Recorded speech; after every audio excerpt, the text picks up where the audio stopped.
Today is November 27th, 2023. It's like 1961, my birthday. Parshat Vayishlah. Parshat Vayishlah.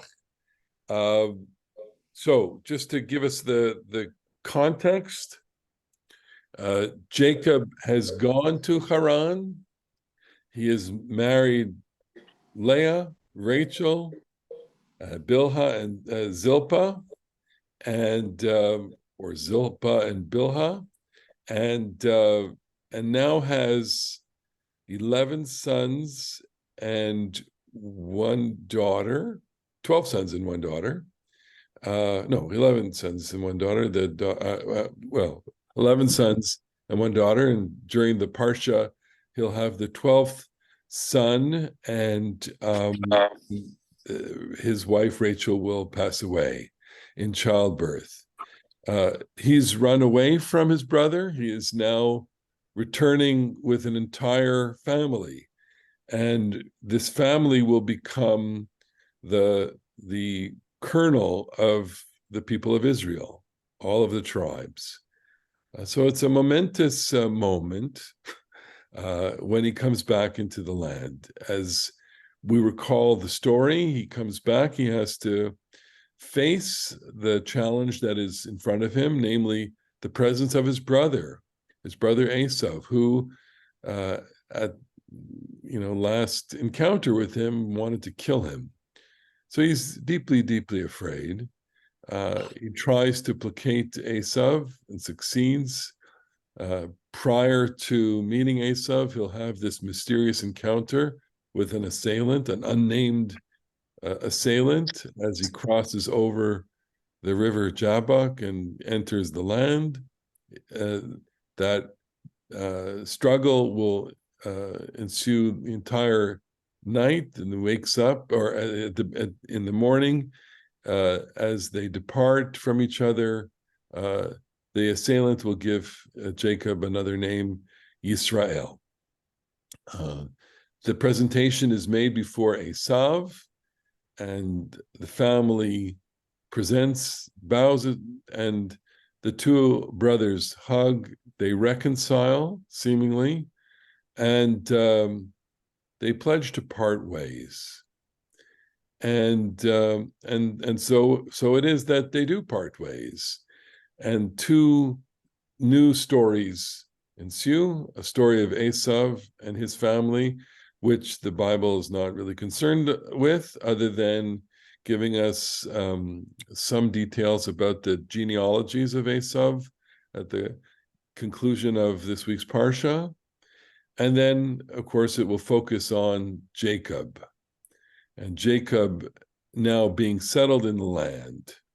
And that's what I want to focus on. I want to just focus on this pivotal moment where Jacob is settling in the land, and then, of course, the first of a series of catastrophes, his daughter Dinah, the rape of Dinah, which we're not going to get into, in real depth, because it's a complicated story. But I just want to, I'm going to do the beginning of the story just to highlight some of the way that the Torah itself delivers to us this information and compresses all of the conflict. But before we begin, Nanette, go ahead. So, hey, Rabbi, I have one question to you. It's sort of like a question and a half. Regarding the previous Parsha, I think it's the only Parsha that we have angels in the beginning, angels at the end. So my question to you is, why the angels? And does Jacob know? Does he think that he's special? Does he think he's blessed? I mean, I don't what do you think? Well, the story of the angels in the dream at the beginning are a way that the Torah conveys to Jacob that he will have the land, that he will have the blessing of the land. It's the promise, a very similar promise that was given to Abraham. So he is quite aware of that.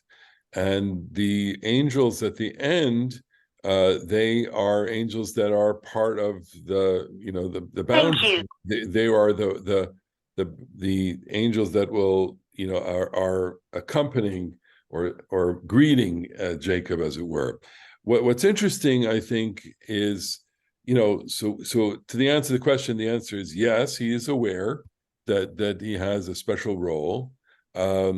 And as I mentioned in Shul, I mean, it's classic theme. It's a big story located in the individual life of what is, right now, not an extraordinary, he's an ordinary person with an extraordinary story. And it's the idea is that a big story is dependent on the very, very minute details of a family in various states of crisis. The part about the angels, though, is that what I would like to say is that where we have boundaries, geographic boundaries, we're also going to have the presence of these celestial beings, what they are, who they are, what they are. I mean, the Bible's really not concerned with that, and we really shouldn't be either. But what it's saying is that it's highlighting the fact that he is leaving one area and going to another area. And what I think is so important in reading all of these stories is the noticing of boundaries and the noticing of what takes place within the boundaries and outside the boundaries, and specifically on the boundary line. The most interesting things in a story will take place on the boundary. And I think that's true to this day in terms of cultures and in terms of where we have conflict. We have conflict at the border, conflict at the boundary, whether it's a geographical boundary, whether it's a cultural boundary, whether it's a linguistic boundary, et cetera, et cetera. The most interesting places to observe are at the boundary, and that's precisely where we're headed.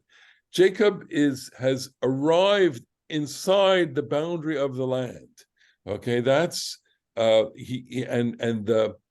confrontation that took place quite literally at the boundary of the land. His confrontation, not with Esav, but with the assailant, happens right at the boundary. That's not an accident. That's a deliberate literary ploy. It's to say that the most interesting events will take place at the boundary. So I want to do right now is go right into the text and show you here. This is his arrival inside the land.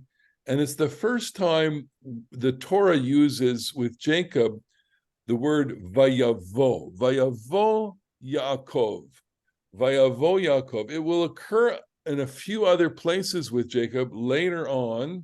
Vayavo Yaakov Luz, Vayavo Yaakov Betel, and other Vayavo Yaakov to Hebron, I think it is.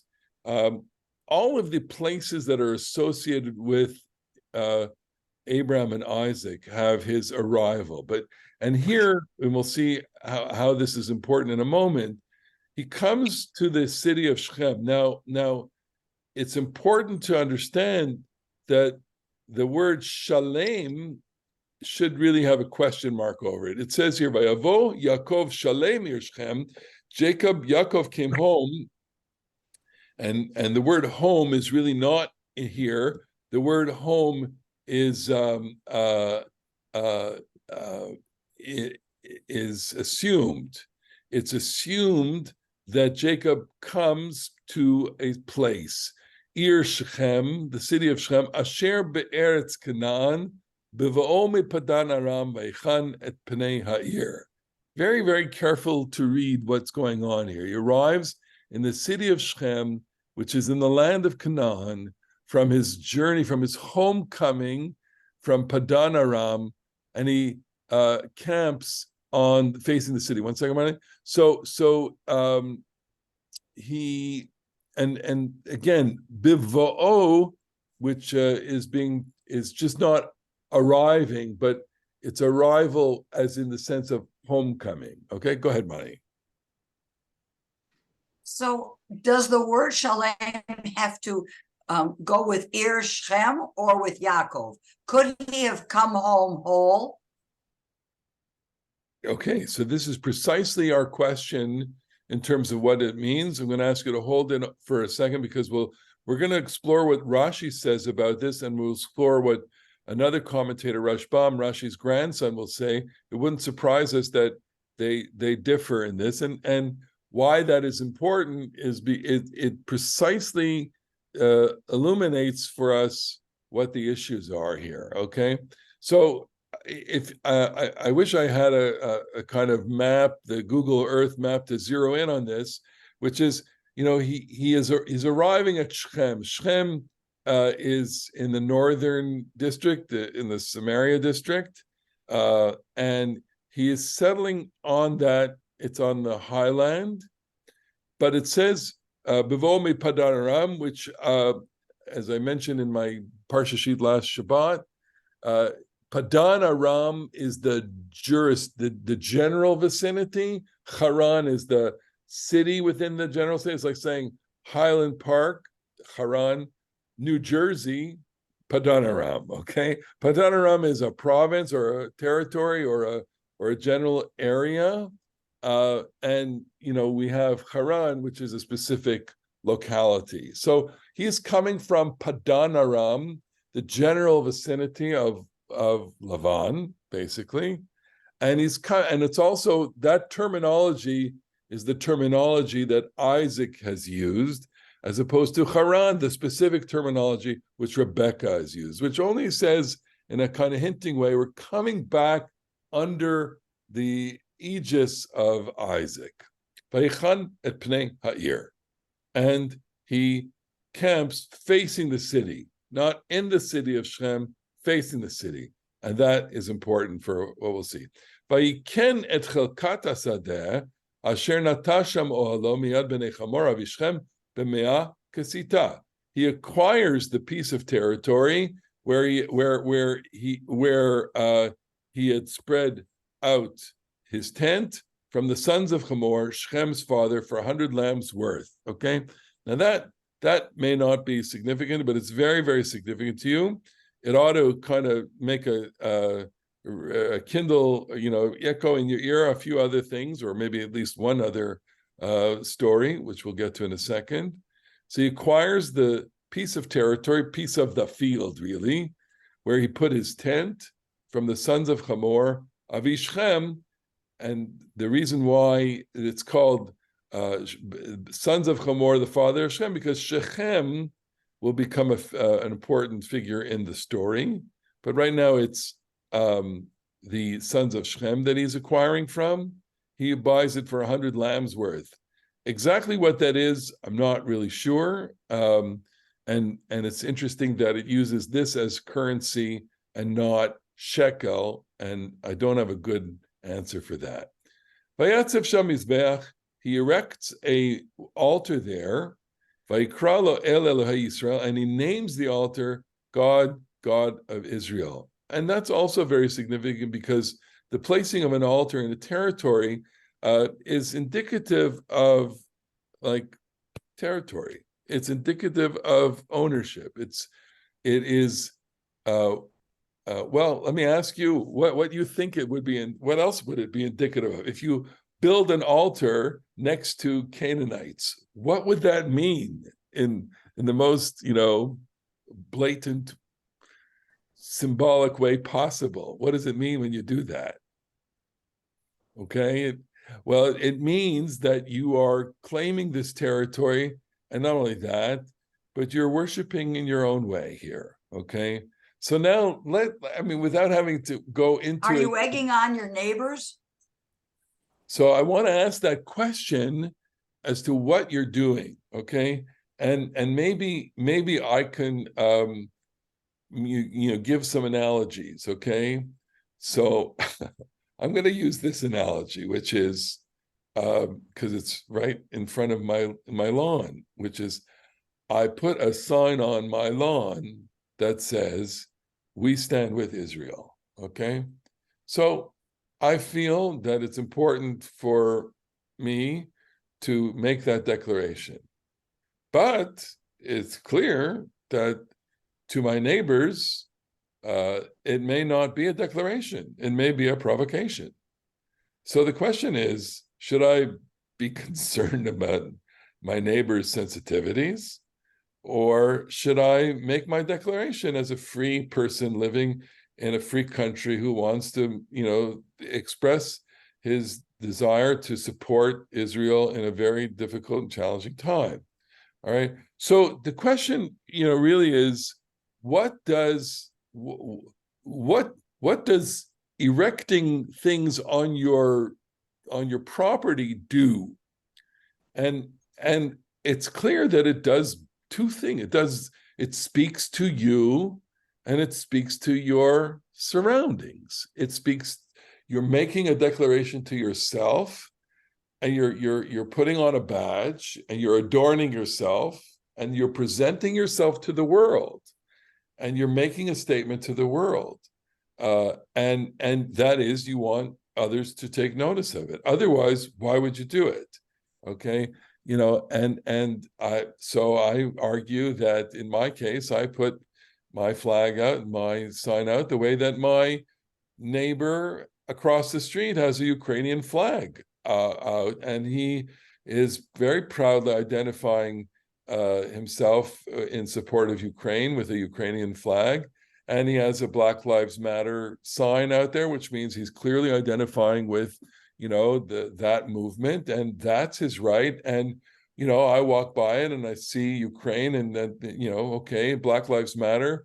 Of course, Black Lives Matter. Of course, we have certain suspicions with the movement because there's, it's kind of at the edge of, or not at the edge of. There's plenty of anti-Semitism within the Black Lives Matter movement, which of course can't say publicly in any kind of way that, without trying to be provocative about it. It's just, it's pretty factual in my opinion. Is that a provocation? I shrug with that. That doesn't matter. I know that my son is a provocation because one of them has been stolen already. So that's the point. Go ahead, Barbara. You're making a statement, and the problem is that how people misinterpret or spin what the statement is the issue. And it may not be your neighbors. It may be somebody who is just driving through, who comes from Massachusetts or Canada or who knows Whatever. where. Yeah. So and it shouldn't be necessary for you to check with the whole world before you make a statement. Of course. The problem says someone who's sympathetic to the statement. Yeah. Well, the problem is the spin. No, you don't have to be sympathetic to it. You just have to acknowledge the fact that it's there and not spin it in a way that's destructive. All right. So I don't know if there's any way other than to acknowledge that when you put something, in Jacob's case, it's an altar.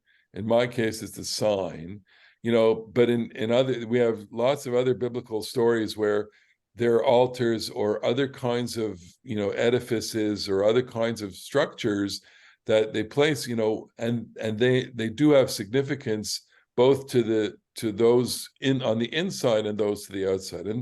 And that's typically what, monumental structures do. Monumental structures are intended to make these kinds of statements. Look, and we could talk about architecture altogether. We don't have any examples of this in this town, but if you go to towns of the industrial era in the Hudson Valley, say, and elsewhere, you go and you see a bank building. You can go to other places in New Jersey. Bank buildings were constructed in such a way they were really quite monumental. Our bank building. We barely have a bank anymore in Highland Park. The bank, the Wells Fargo left. We have a couple of they're nothing in particular, nothing remarkable, but a bank building, constructed prior to the Depression. These were magnificent edifices because they made statements. They stated wealth, they stated power, and a certain amount of prestige. Well, that's what architecture is all about, and it's to say, take notice. And so here, back to the text here. Jacob has done a couple of things. He's camped in this place Shechem, but he's outside the camp, outside of the city. Okay. So he's not in, which tells the inhabitants he wants to stay outside. That's fine. Okay. He buys a piece of territory from them. Okay. He puts up an altar. So boundary. He's made his boundaries and he's living there. And we're going to have, we're all living here in the land of Canaan. And he's got 12 sons now, or whatever he's got. And wives and lots of flocks. He's loaded. So, they see him as a clan and as a man with wealth, and he's moved in. Okay. So what kinds of reactions are they going to have from him? They're going to react to him in two ways, I guess. One, which is, okay, let's do business. Another, which is, we have suspicion. There isn't dispute over land, but there is contiguity, or there's the sense of proximity and the sense that, okay, we need to live together here. Okay, we are sharing the land, and there may be some resources that we need to share, and there may be some trade that we can do. Let's make it mutually beneficial for each other. Go ahead, Bob. Just a question, and that is there any significance to this being the God of Israel versus the God of Yaakov? And is this the first time there's a public declaration of that, since he would have just had the dream or at the wrestling match, that people would know as that? I think you touch on something that is probably significant, although I can't put my finger on it, and I don't have that immersion right now, in the sense that this is what he's defining here. The fact that he names the altar is very significant, as altars get their names from, and everything gets names based on certain significance. So he's naming the place to establish a kind of ownership to it, and he's owning it in the name of the God of Israel, and that, I think, stands on its own significance. Nanette, go ahead. Okay, so how about, in answer to your question from before, how about some jealousy? I mean, yeah, this stranger comes to town. He's obviously different, and people maybe want to do business, but a little bit of enviousness, jealousy, So there definitely would be, or let's just say there would be suspicion. Don't forget, he's on the outskirts of a city. The city is a inhabited place. I don't know what the size of the city is, okay? But let's say there are a few buildings in there. There may be a wall around it. There may be some way of demarcating it, and there are people who live in it. And let's not forget that the Bible itself has a kind of implicit criticism of the city as an institution. The city is a place where people wield power over other people, because there's usually a king of a city or a ruler of a city, or the ways that people interact in cities is different in this stage of biblical history. And we are not too far away from the time when we have had some bad experience in cities, namely the cities of Sodom and Gomorrah, which are the other cities that are mentioned here earlier on. They're cities in which people behave badly based on the accumulation of wealth. The third thing I would say here is that, the Torah has a long polemic against Canaanites. It doesn't like Canaanites a lot at all. So for all sorts of reasons, which probably have to do with paganism at the root, but also in terms of the Hebrew mind's relationship to the way that these people live, conduct their lives, and live in their minds immorally. And immorally probably relates to the way that they carry out their most intimate lives. The Canaanites are abhorrent because they violate all sorts of sexual taboos, and that makes them just repugnant. But they live next to each other here. Jacob is not living in the town; he's living outside the town. Okay, all right, let's go on. All right. So now I want to go to the significance of Shechem, and I want to just kind of draw to your minds, remind you of, Shechem. Shechem goes back all the way to Abraham. So we go to Abraham. It's Vayikach Avram et Sarai ishto vet Lot ben Achiv vet kol rechusham asher achashu vet hanefesh asher asu b'Charan vayitzu lalechet artza Canaan vayavo artza Canaan. Avram took Sarai, his wife, and Lot, his brother's son, all their property that they had gained, and the persons whom they had made their own in Haran. They went out to go to the land of Canaan. They came to the land of Canaan. And look where he goes. Vayavor Avram ba'aretz ad mikom Shechem ad Elon Moreh v'Knani az ba'aretz. Abram passed through the land as far as Shechem, as far as the oak of Moreh. The Canaanite was in the land. God was seen by Avram and said, I give this land to your seed. He built an altar there to God who had been seen by him. And this is fascinating. What's fascinating here is that Jacob literally is redoing the journey. Now, literally redoing one part of the journey, the Haran to Canaan journey. But we know that Jacob has gone the Canaan-Haran route also.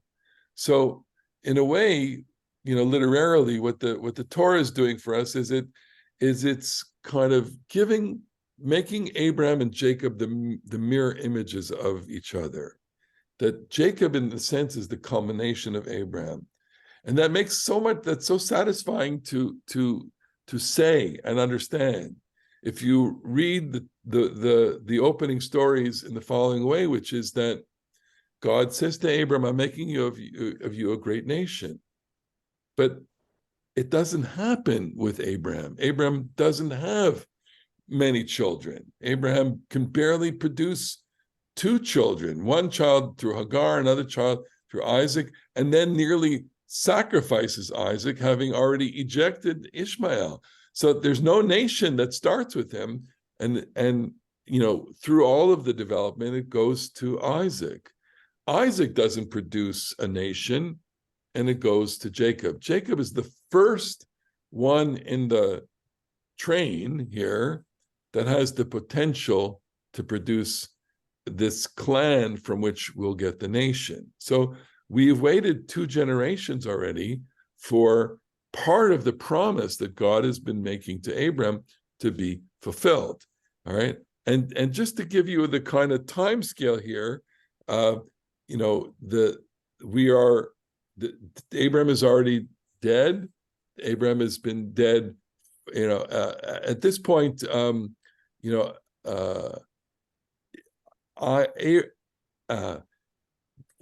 Jacob is 120 years old. I'm getting that from different verses later on in the story. Jacob's 120. Isaac is still alive when Jacob comes into the land. And Joseph, who will be 17 in the next portion, he is abducted to Egypt when Isaac is still alive. If you look at the timelines and all of these things, so you know, they don't all live together, but their lives kind of overlap each other, is what I'm trying to say. Okay, so back to Abraham and Jacob. Jacob seems to be the mirror image of Abraham. Jacob does this trip, and Jacob will establish his own territory. Okay, now let's go to what I mentioned before, back to what Marlene asked before, which is, what is shalem altogether? And is shalem a modifier to Jacob, or does it mean something else? According to Rashi, who's quoting the Midrashim here, he's basically saying that this is a statement, and of course we rabbis, we like this because it's a beautiful homiletical statement as to state of mind, and as it's a beautiful homiletical statement as to a state of kind of, you know, everything is working okay.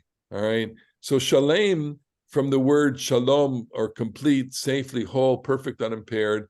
And Rashi says, shalem begufo, he is unimpaired in body, his health is intact. Shenitrape mitzalato, he was cured of his lameness. You recall that when he fought with the mysterious assailant, the mysterious assailant assaulted him and wrenched out his thigh, okay, from which he limped. And so when it's beautiful, it's a kind of beautiful literary moment where Jacob is limping as he greets Esau. And that obviously suggests to you that things are impaired for him. Why? Obviously, because of the history between the two of them. So he's limping, but now that he is settling in the land, Vayavo Shalem Ir Shechem, he is coming with a sense of, in a state of healing. Shalem b'mamano, he is whole with regard to his possessions, for he is not short of anything, even though he had given the gift for remaining cattle, soon born other young. So what we have here is a kind of Hanukkah miracle, right? He is, you know, no matter how much, and he gave quite a substantial parade of animals to his brother, but because it's Jacob, and because, you know, you can, it's like you give off, you sell stock on a day that the day after the stock goes really high up, so you really don't lose anything. You donate your stock, right? And then your value, your market value increases the following day. It has nothing to do with you, just total luck. And then I'll turn to you in a second, Marlene. Shalem b'Torato, this is the most extraordinary claim in this midrash, which is he is perfect in his knowledge of Torah, because lo shachach tamudo beveit Lavan. He did not forget anything when he was in the house of Lavan. Okay, so we have these three categories: Shalem, his body, his possessions, and his Torah. Right? That his spiritual depth was not impaired, and it came back completely from his trip. Go ahead, Marlene. Not for you vegetarians, but now could we have a better steak?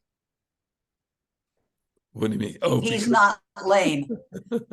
He's not. So the reason you're saying that is because I'm saying it as a joke, but doesn't it also mean that he wasn't impaired because he had this emunah shlema? He had a pure faith. He wasn't. So that's what Rashi is saying. Rashi is saying that he's intact. Okay. Look, I mean, the sermon here is, look at what this person went through, and he seems to have it all together.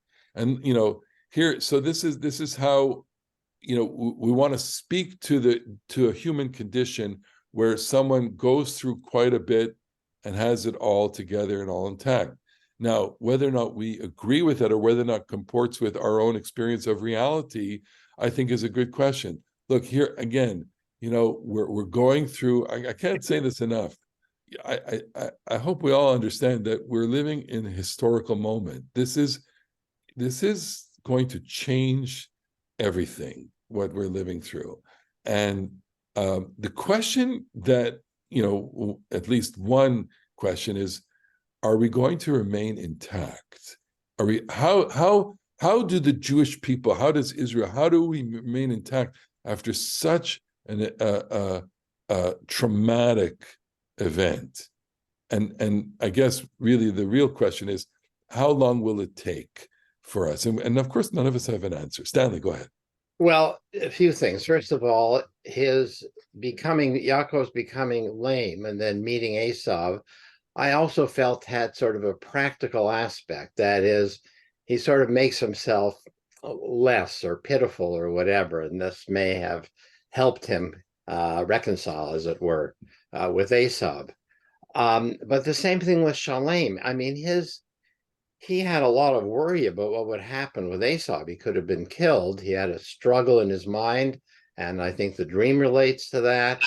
But he has resolved that. He has come out of that very well, and he does things that help that. That is, he reduced himself by being lame. He gave gifts. He prayed. He took practical steps by keeping his family in the background. But I think the Shalem has to do with that as well. And I'll just mention, so go ahead. No, keep going. I want to make one other comment about it. Go ahead. I was going to say that's very nice. It's nice because I think that is our conventional way of understanding this moment is that it's a moment of arrival. It's a pinnacle moment in his life. It's hard not to feel that way, right? Yes. So the other thing is, and maybe you were going to come to this, and you can interrupt me, but this seems to me there's such parallels between sort of what happened there and what's happened in the recent modern history of Israel. That is that Yaakov didn't just come in, although we know that there was a military aspect to this at some point, but he bought the land. He paid for it, and that's one of the things we always say about the Jews coming back to Israel, that they didn't just come in and do anything militarily, but they bought the land from what were, I understand, absentee landlords at the time, so that it didn't sort of come cheaply, but there was a legitimacy there, both in terms of having a historical sort of proof of the presence in Canaan going back 3,000 years, but also having, acquiring the land in sort of a proper way. And then we know the rest of it. I don't have to go. Yes, of course. Well, that's part of the story of Zionism. And Herzl, establishing right from the first Zionist Congress, the Jewish National Fund, which undertook, the purchase of land and acquisition of land, throughout the land of Israel. Notwithstanding the fact that there were indigenous communities living in all of the major centers, Jerusalem, Tzfat, Hebron, and others at the time, and so that the title to the land, and then of course the Balfour Declaration, etc. That's a long history. But I think you pointed out nicely. Bob, go ahead, and then John. Yeah, no, a related thing to a recent talk I heard was that I believe this is the 8th Parsha of the Torah, and that the number 8 is transformational, and that in fact with him running away, that him becoming lame was a way of saying you're no longer going to run away from some of these things, but you're going to transform yourself and also presage transformation in the future. And I believe, how many years did it take for him to get to Shechem? The people comment that was a healing process as well. So it is interesting that the lameness has disappeared.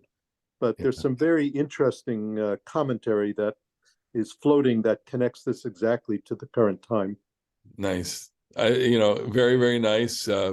These kinds of connections always make for a useful frame to understand our lives. Go ahead, John. Well, this has to do with the idea of wholeness and what Rashi said, which is all seems to be material, the property, his body. But I think we really know when someone is whole by the way he acts. And we don't know yet if Jacob is whole. I don't know if he's ever whole. I think the story of Jacob is full of struggle and suffering, but we don't really know if he grows, if he really grows. So when we talk about wholeness, I think we have to look at character and conduct. Well, I think that's a very valuable contribution that enables us to transition to a different meaning of shalem, and it precisely because, you know, as satisfying as it is to talk about these, you know, his condition in the way that, you know, Baum and Stanley mentioned, and all that, you know, resonates, and it does resonate literarily. It resonates as a plot. I mean, it's very satisfying to say, you know, he got there and he was intact, right? It's a great trope in, I mean, I don't know if I've ever used it in a eulogy, but it's so available, which is the man went through certain struggles and he always had himself, he always kept his integrity, always kept his character, da, da, da, da. It's very useful, okay? But it may not be true. That's what you're saying, John. And therefore, you know, we may need to offer a slightly different interpretation, which is that it has nothing to do with that altogether, that it's a city. The name of the city is called Shalem. And this is Rashbam. Rashbam is Rashi's grandchild. I always love the fact that the grandson disputes with the grandfather. Vayavo Yaakov Shalem, El Sheshema Shalem. He comes to a city whose name is Shalem. And the reason why he says it is because we have various examples like Bet Lechem, Batavona Bet Lechem, where it says he came to Bet Lechem, the city of Shechem, Iro Shel Shechem, Shalem Iro Shel Shechem, the city of Shechem, Shechem city, Ki Cheshbon Ir Sichon Melech Amorihi. We have other examples of this, okay? So he's saying it's a place, all right? And we don't need to make much more than that. And we've already seen this word Shalem before with Melchizedek. He was the Melech of Shalem. So it's quite possible that it has nothing to do with that. You know, we're drawn to Shalem, that he is whole, precisely for the reasons that we mentioned. But we have to kind of take it with a grain of salt, because I think you say correctly, you know, there are things that he will do in his behavior that show that he's not. Look, he in the following story, you know, and this is the kind of bracket to the story, his daughter Dinah will be raped. Okay, so that tells us that there's a moment of real tension here. The tension is between him and his surrounding territory, and that's what we're going to look at right now. We're not going to look at the whole story, because the whole story will be too long for us. But I'm just going to make a final conclusion with the differences between Abraham and Jacob. You'll see this is kind of biblical art narrative. Okay, some things that are different. Then we'll go into the Dinah. So the relationship is that Abraham purchased a field of Machpelah, and Jacob purchases this field. Abraham purchases it from Ephron the Hittite, and Jacob purchases it from Hamor, the Hivite. There's negotiation, you know, it's very rich negotiation. There's no negotiation depicted here, but we'll learn that the people of Shechem, they like to negotiate. He buys it for 400 pieces of silver, buys it for 100 kisita. Don't know what that difference is. The burial place is Machpelah, but this is a living place. That's different. The purchase of the burial place functions as a differentiation of Abraham and the family from the surrounding people, but this is intended to differentiate Jacob and the surrounding people. Abraham arrives in Canaan ad Mekom Shechem, until the limit of Shechem. Jacob camps outside the city of Shechem, not inside it. Both of them build an altar, okay? So the purchase of the field points to the desire of Jacob to separate from the people of the land. It's about the creation of boundaries. So now I'm translating here from Jonathan Grossman, who makes this point in his book on Jacob. Thus, the story of Dinah begins with a statement that indicates the relationship of Jacob with the people of the land. On the one hand, he has to have some kind of relationship with them, a business relationship, in order to be able to acquire the land, and in order to be able to set up his habitation next to them. From the rest of the story, it becomes clear that negotiation was common with the people of the place. Even they can attest to that. And we see this. This is a verse in the middle of the next story, which is Vayavo Chamor Shechem beno el shari Ram. When after Dinah is raped, Chamor and his son Shechem, they go to the gate of their city and they speak to the city, people, and they say Ha'anashim ha'ela, referring to the Israelites, Jacob's Shleimim hemitanu. They negotiate well with us. They're honest people, right? And they have, let's make a deal with them, basically. That they're trying to communicate this to the rest of the Shechem for reasons which we're not going to go into, but it has to do with after Dinah is raped, they make this pitch to them, let's intermarry, okay? And the sons of Jacob, if you know the story, set them up and dupe them.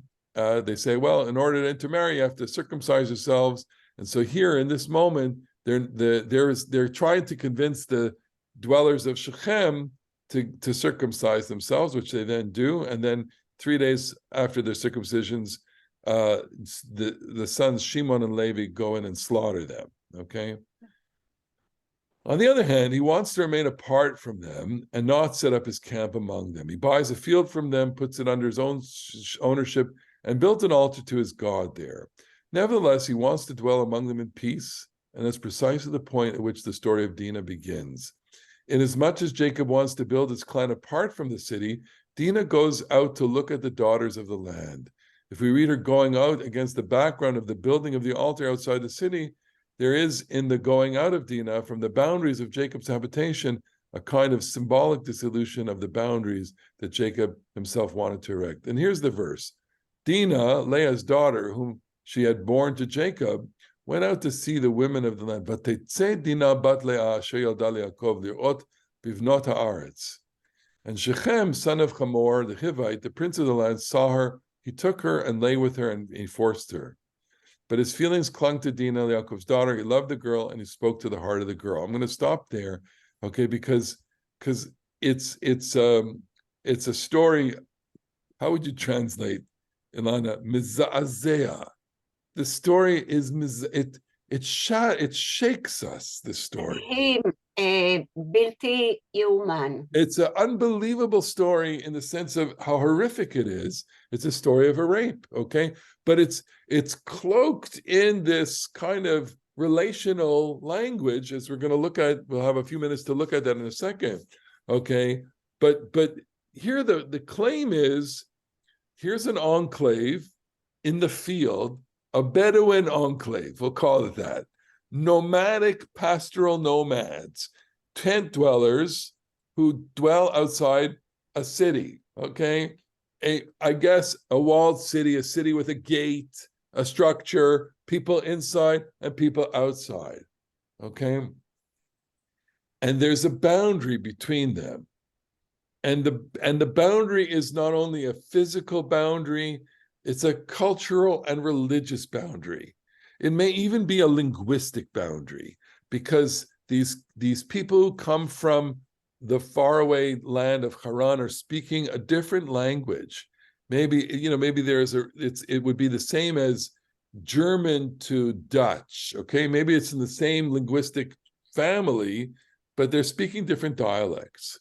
Okay, and yet they know that there's somehow a relationship, and there's an exploration. Now, Dinah is being presented here as someone who wants to explore the land. There's curiosity in her, and you have to wonder what she was trying to do and why she's trying to do this, okay?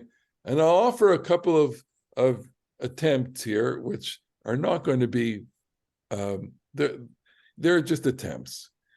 Dinah is living in a very patriarchal environment. She's surrounded by brothers. She has 12 brothers or 11 brothers. She has, well, now 4 mothers, 3 mothers, right? There's some maternal aspect to her life, but she's the only daughter, okay? She, I think, would be worried about a potential mate to begin with, but that's not what it says.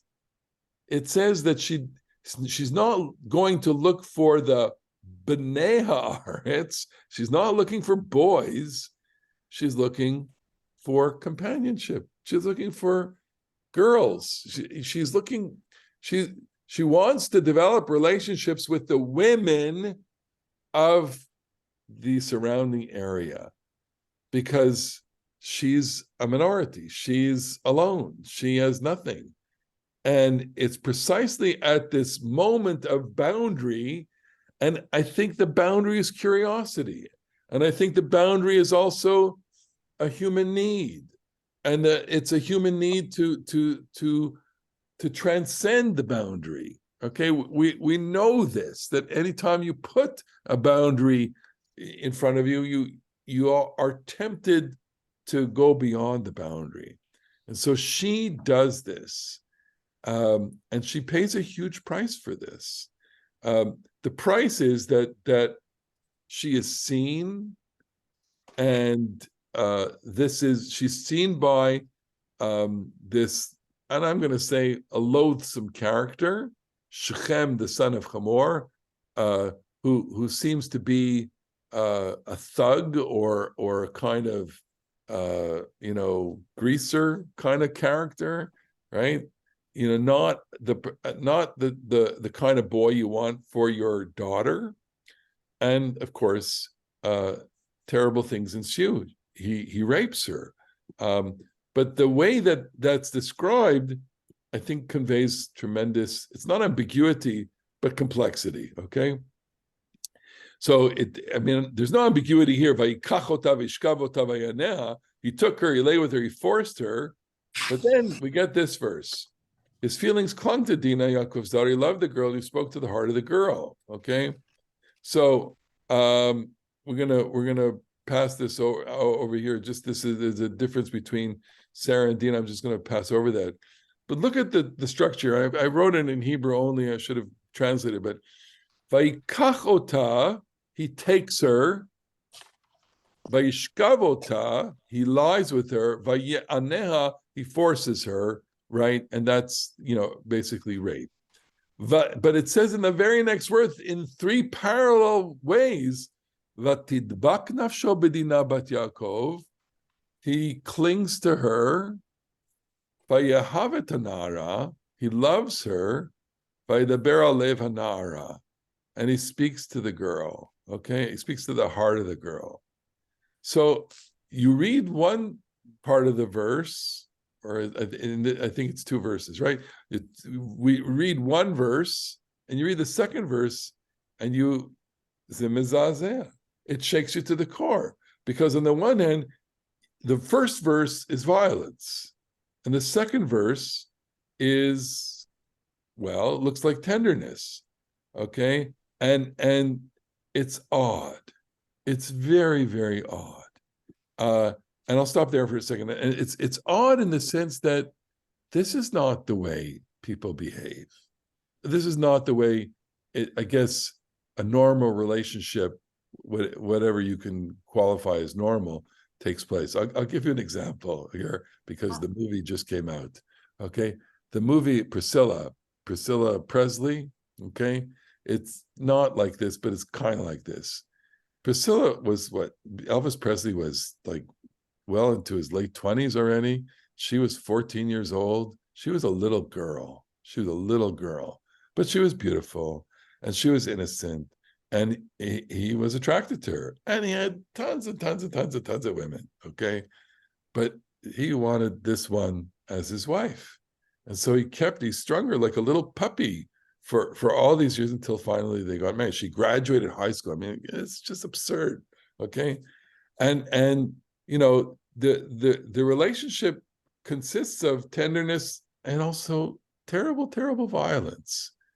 And this is what you have here. You have, I mean, it's absurd in the sense that this is one kind of a relationship. It's not absurd for all of us who are scholars, you know, who are students of life and understand that in the spectrum of human relationships between the sexes, I get anything is possible. All right. Anything is possible in terms of how people are attracted to each other, and also in terms of how men and women behave with each other, husbands and wives behave with each other in terms of both tenderness, affection, and also even, God forbid, violence. Go ahead, Ilana. Is there a reason why there is a hay missing in Nara? In Nara, I don't know. I think it has more to do with just these are the. I'm going to put it into the category of certain peculiarities in the way that the text is written, and sometimes we have, you know, the hay there to indicate the feminine and not, and sometimes I don't know really. I mean, it's one of these peculiarities of the text. It can't be explained. It doesn't mean that she was. She was a boy. She was a boy. You know, that would be a nice modern interpretation, that she was ambiguously gendered. Okay. Go ahead, Bob. Two comments which are troubling me, not with anything you've said. The first is that I believe when Rashi wrote that when Yaakov left Beersheba, that there would be a losing when a tzaddik leaves a city. Yes, so one of the things that troubles me is that now with Yaakov coming to Shechem, what does that mean in terms of bringing positives to the city itself? And does Shalem maybe also mean a wholeness to the city itself with the tzaddik coming? So that's one thing I'm troubled by. The second thing I'm even more troubled by is having listened to some Orthodox and Haredi rabbis talking about this section with Dinah. They have used it as a justification for mechitzas, for not going out to meet with the goyim and going into universities and becoming polluted by the outside world. But the other side to this is they also use it to say, don't deal with conservative, reform, reconstructionist, and other groups. So they're using this as an archetype to justify separation of gender roles, the role in the home, in the workplace. So I'm wondering, how do you have that kind of dialogue to bring any kind of unification or pluralism together? Two big questions that trouble me. Well, I always like to say, thou shalt not interpret the Bible literally, and thou shalt not interpret the Bible to try and have norms around the Bible, establish norms from the Bible based on the biblical stories. I mean, if you want to go into really difficult territory, go to the following part of the story, which is, so they rape her, and so the sons Shimon and Levi go out and commit a massacre, and it's seems to be, it's not that it's justified, but it's just that they have a claim. This man raped their sister, and they say, "Is that what you're going to do to us?" And there's no argument with them. So you're going to say that that's a norm of behavior, and then look to the book of Joshua. These are norms of behavior. So we don't read the Bible that way. And I would say the conversation that has to take place, if it could take place, with our brothers and sisters who read it differently, is, look, there are lots of ways to read this, and we share the same text, but we arrive at different conclusions. Look, even the reading that I've just given here, which is that they've created boundaries. Jacob is creating a boundary. He's made a statement. All right, but what does she do? She doesn't live in the boundary, and so my little kind of subtext is, can anybody live in the boundary? I mean, even when you try to construct boundaries within that world, okay, the Haredi world, can you really live within those boundaries? Not a single individual within those boundaries live within those boundaries. I mean, take, all the sections of Brooklyn that you want, okay, all the, neighborhoods that you want elsewhere. And many of us have relatives who live in these communities, right? They all live in this, they all use cell phones, they all, ride on public transportation whenever they need to. That you cannot live hermetically sealed away from the rest of the world in our world. As much as you would want to, you can't. Not only that, but having the boundary makes you curious about what goes on outside the boundary. It's true for those of us outside looking in, and it's equally true for those on the inside looking out. And I know that individuals, here have experienced those things directly. Go ahead, Nanette. Just a quick comment about society.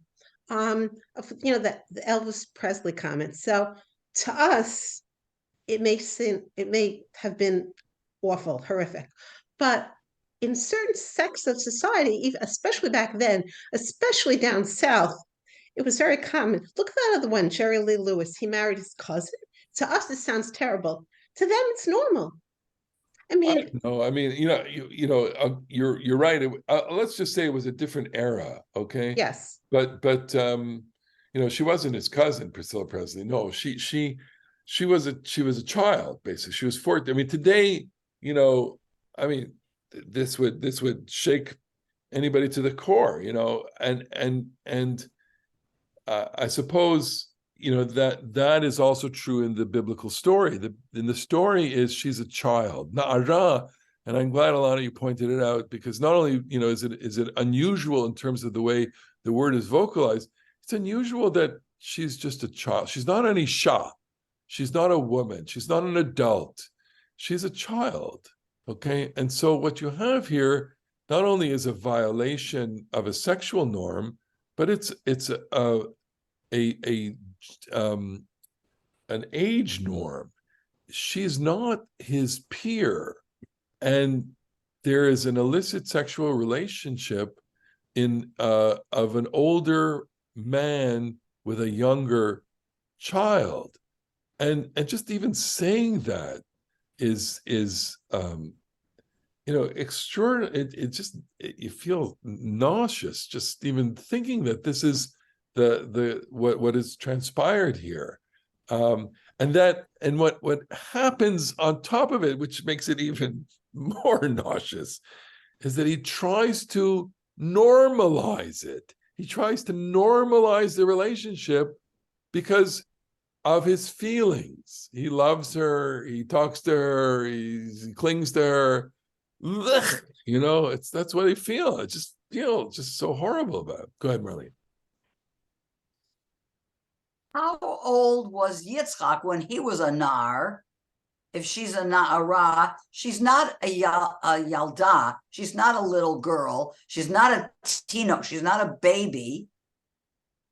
She's Right. just. So wait, Ilana, how old would she be? Sure. So I understand now, after what was said here, that the reason there is no hate, she's not a complete na'ara. Interesting. She's less, she's younger, she's not at the level of adulthood. Okay. So your question, Marlene, how old was she, or how old was Isaac? So I'm going to say this out of both sides of my mouth, which is, if you read the text one way, you say, well, Isaac was 37 when he is called a nar, because the consecutive story is Sarah's death. Sarah dies at 127. She gave birth to him at 90, i.e., ergo, Isaac was 37. However, if you read it without taking note of the consecutive stories, nar means nar. He's a boy, okay? And the way he talks in the story is a boy. He's not talking as an adult. So I'm going to borrow a play out of the playbook of Rabbi Benny Lau, who I love to watch. And he says often when we have these problems, let's not pay attention to the literal age here. I mean, it's a nice way of avoiding the question, because the Torah is trying to focus us on something else. We can't pay attention to the age. Like, for example, last week, Jacob, I stumbled into this. When Jacob leaves, he's 40 years old, right? When Isaac gives him the blessing, Isaac is 100 years old. Isaac, it was 60 when they were born, the twins were born, and he's 100 when the blessing happens. So therefore, if that's the case, then Jacob was 40 years old. So he's 40 years old and he's leaving home for the first time. So now I know people like that, and we have people, there are plenty of examples of people who lived with their mothers and fathers well past their 40s, okay? And we have certain typical associations with them. And so, is that what we want to kind of overlay here? Well, possibly. Or maybe just say, look, he was a young man. And maybe the ages don't matter, is what we're saying. I play both sides of this. And I readily admit that. Because I want to say, that I'm much more inclined to Isaac as a young boy during the Akedah than he was 37. I don't take any stock in that. I can't go there. And the reason why the rabbis, and I've explained this previously, the reason why the rabbis make him into 37-year-old and have the story of the binding of Isaac next to Sarah's death is because I think out of Rahmanis for Sarah, they can't fathom the idea of a woman, a mother living with the reality that her husband would have slaughtered their son. And to save her that anguish, they put the two events together. That's the best I could do.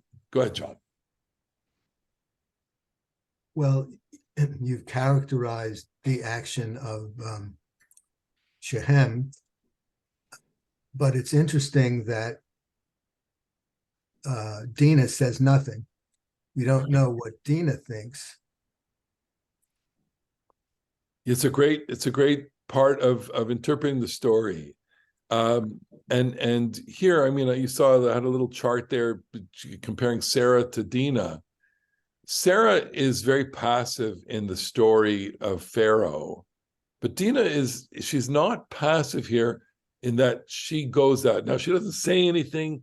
She doesn't fight. There is a passivity to her. Things happen to her, but and I'm not, it's nowhere near saying, she is causality here, not at all.